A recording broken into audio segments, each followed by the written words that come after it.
দোষী সাব্যস্ত হলে মৃত্যুদণ্ডের সাজা ভোগ করতে হবে ফিলিস্তিনিদের।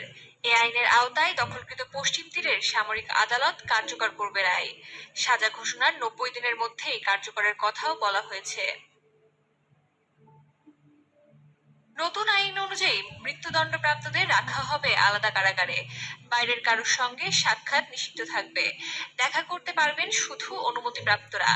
এমনকি আইনজীবীদের সাথেও যোগাযোগ হবে ভিডিও কলে। আইনটির অন্যতম উদ্যোক্তা জাতীয় নিরাপত্তা মন্ত্রী ইতামার বেন গাভির এটিকে ঐতিহাসিক ও বহুল প্রতীক্ষিত বলে উল্লেখ করেছেন। আইনের ইসরায়েলে নতুন একটা আইন পাশ করছে যে ইসরায়েলের জেলখানায় যে সকল ফিলিস্তিনি ভাই বোন আছে এদেরকে ফাঁসি দিয়ে দিব। এটার কারণ হইল, নিউজটা অনেকেই দেখছেন, এটার কারণ হইল এর আগে যে ইসরায়েলের যুদ্ধ অনেক আগে যে হামলাটা করছে হিজবুল্লাহ, ওই হামলার কারণে যে সকল লোকজনগুলা ধরা পড়ছে এবং হিজবুল্লাহর যে লোকগুলা ইয়ের থেকে ইসরায়েলের থেকে ধরে ধরে নিছে, প্রায় ৯,০০০ লোকের উপরে লোক আছে ওই জায়গায়। দেখলাম নিউজটা, এদেরকে সব ফাঁসি দিব। নতুন একটা আইন পাশ হয়েছে ইসরায়েলের পার্লামেন্টের থেকে। তাই আজকে আমরা মুসলমান জাতি হইয়া এর চেয়ে দুঃখজনক আর কিছুই হইতে পারে না যে আমরা মুসলিমরা খালি চায়া চায়া দেখতেছি।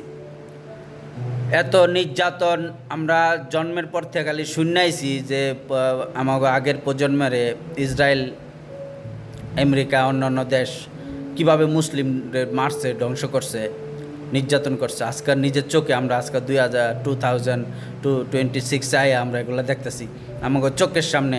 ইরান রে কেমনে ধ্বংস করতেছে, ইরাক রে তো ধ্বংস করে দিছে, আমরা তখন ছোট ছোট ছিলাম। আফগানিস্তান রে ধ্বংস করে দিছে। মুসলিম যতগুলা দেশ আছে, ইয়েমেন, সিরিয়া, ফিলিস্তিনকে তো কীভাবে ধ্বংস করে দিল, একটা দেশটা তছনছ করে দিছে। মুসলমান জাতি কি আর জাগবো না? হ্যাঁ, আর কবে জাগবো? এখনও ইসরায়েল, আমেরিকার লগে সৌদি আরব, কাতার, দুবাই, তারপরে কি কয় মিশর, আরও কতগুলা দেশ, এই কুত্তার বাচ্চারা মিল্লা পুরা মুসলিম জাতিটারে ধ্বংস করার পরিকল্পনা করতেছে। এখনও মুসলিম সব একও, যে কোনোভাবে হোক এই দুনিয়ার থেকে যেই পর্যন্ত ইসরায়েলের ধ্বংস করে না দেওয়া হইব, ইসরায়েলে মুছে না দেওয়া হইব, এই পর্যন্ত মুসলিমদের কোনো শান্তি হবে না। আমেরিকা আর ইসরায়েল এই দুনিয়ার থেকে মুছা দিতে হইব। ওরা যেইভাবে অন্যায় অবিচার করতেছে মুসলিমের উপরে, এটা কোনো মুসলমান হওয়া সম্ভব না। পৃথিবীর প্রত্যেকটা মুসলমান জাতি, যে সকল মুসলমান দেশ আছে, প্রত্যেকটা মুসলমানের থেকে 10,000 করে ইয়াং জেনারেশন একটা দেশে এদেরকে আর্মির প্রশিক্ষণ দেওয়া হোক এবং যত ধরনের অস্ত্র সরঞ্জাম আছে, মিসাইল সিস্টেম আছে, আকাশ প্রতিরক্ষা আছে, সব এগুলা একসাথে এদেরকে ট্রেনিং দিয়ে একটা দেশের মাধ্যমে এদেরকে এগুলো দেওয়া হোক। কারণ আমরা জানি বিশ্বের মধ্যে মুসলিমদের সাথে এবং বিধর্মীগুলোর লাগে একটা বিশাল বড় যুদ্ধ হইব। তো এই যুদ্ধের প্রস্তুতি কি আমরা নিমু না? সি ঘৃণা হয় যে আমাকে যে সকল নেতাগুলো এই মুহূর্তে মুসলিম জাতির মধ্যে আছে, বেশিরভাগই খানকি মাগির পোলা, মাদার চোত মারানের পোলারা।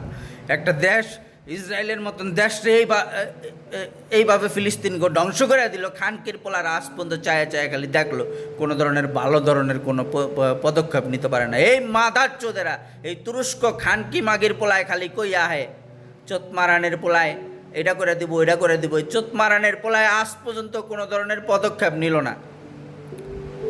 এইভাবে ইসরায়েলের উপরে, ইরানের উপরে হামলা করতেছে, হ্যাঁ, এইভাবে ইয়েমেনের উপরে হামলা করতেছে। খানকির পোলারা একটা দেশ হয় ইরানের পক্ষে আজ্ঞা এলো না, ইসরায়েলের পক্ষে আজ্ঞা এলো না। এই চোত মারানের পোলাকে আগে মারানোর দরকার।